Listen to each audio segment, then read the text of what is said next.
Páči sa vám tento dom? Nechali by ste si ho postaviť? Viete ale, čo sa skrýva pod peknou omietkou? Účelom videa je poukázať na chyby a nedostatky, akých sa dopúšťajú realizačné firmy alebo investori pri svojpomocnej výstavbe. Nie vždy je to vinou realizátora.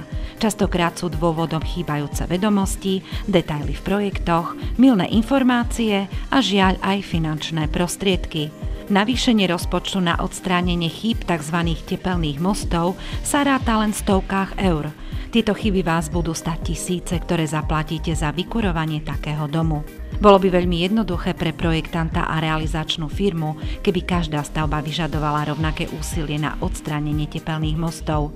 Je však veľa individuálnych projektov, ktoré si vyžadujú špecifický prístup a je len na schopnostiach realizačnej firmy, ako sa s tým vie popasovať. Každá stavba má miesta ako obvodový veniec a okenné preklady, ktorým je potrebné venovať zvýšenú pozornosť.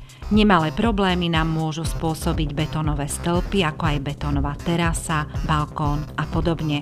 Je treba povedať, že každý stavebný materiál má iné tepelnoizolačné vlastnosti. Pri styku dvoch rozdielnych materiálov je veľmi dôležité správne prevedenie, aby sme zabránili vzniku tepelného mostu alebo aby sme ho aspoň eliminovali na minimum. Osadenie okna, kde sa dotýka okenného prekladu takýmto spôsobom, nie je správne. S istotou môžeme povedať, že je to typický príklad tepelného mostu. Odlišné tepelnoizolačné vlastnosti dvoch rozdielnych materiálov, ktoré sa spájajú, nám budú spôsobovať nemalé problémy ako chladné miesta, vlhkosť na stene a následne vznik pliesní. Takýto istý problém nám hrozí aj pri obvodovom venci. Veniec je z iného stavebného materiálu ako obvodové murivo, preto je nevyhnutné venovať tomu zvýšenú pozornosť. Takéto prevedenie, ako vidíme, nie je správne. S určitosťou nás čakajú chladné miesta, vlhkosť na stene a vznik pliesní. Ďalší problém v podobe tepelného mostu môže spôsobiť balkónová doska. Ak chcete mať balkón v dome, treba vedieť, ako ho postaviť a zabrániť tomu, aby neprenášal chlad v zimných mesiacoch do podlahy v dome. V tomto prevedení, ako to vidíme, je to tepelný most. O rovnakom probléme môžeme hovoriť, keď je súčasťou domu terasa. Aj tu platí to isté ako pri balkóne.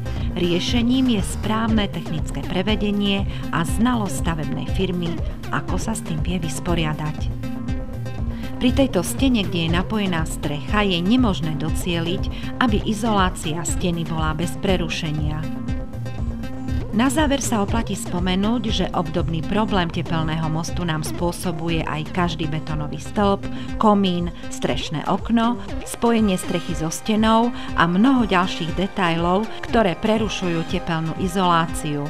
Izolácia domu musí tvoriť jeden celok bez prerušenia.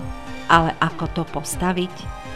Obráťte sa pri výstavbe vášho rodinného domu na skúsenú stavebnú firmu, čo skutočne rozumie svojmu remeslu.